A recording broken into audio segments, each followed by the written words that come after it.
ஆரிமுத்தி மோட்டூர்ல வந்து நரிக்குறவர் நம்ம ஐயா. ஒவ்வொரு சாதனையும் மேல்பாடியில இருந்து பொன்னையில இருந்து காங்கநெல்லு வரைக்கும் இந்த காட்டுப்படி தொகுதி வந்து ஒரு கோயிலா நெஞ்சு ஒவ்வொரு சாதனை செஞ்சு நிற்கிறாரு, அருமையா செஞ்சு நிற்கிறாரு.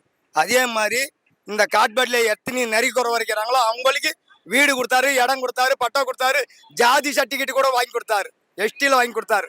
இந்த முறை அவர் தான் வருவார் நிச்சயமா. யார் யார் என்ன சொல்றாங்க அதெல்லாம் அந்த கதையே கட்ட முடியாது. மேம்பாலம் பொன்னையில வந்து நம்ம அந்த காலத்துல கட்டினாங்களாம். இப்போ அந்த மேம்பாலம் உடஞ்சி கிடந்ததுனால மறுபடியும் உடனே அந்த மேம்பாலம் கட்டுறதுக்கு ஒரே வருஷத்துக்கு கட்டி முடிச்சிட்டாரு. அதே மாதிரி பொன்னை நம்ம மேல்பாடி, அதே மாதிரி காங்கநெல்லூர் நிறைய சாதனை பண்ணிட்டாரு. அவர் செய்யற சாதனை மூறி மடிக்கிறாங்க. ஏன்னா மறுபடியும் அவரே வந்து நிற்கிறாரு, என்ன இது அப்படின்னு சொல்றாங்க.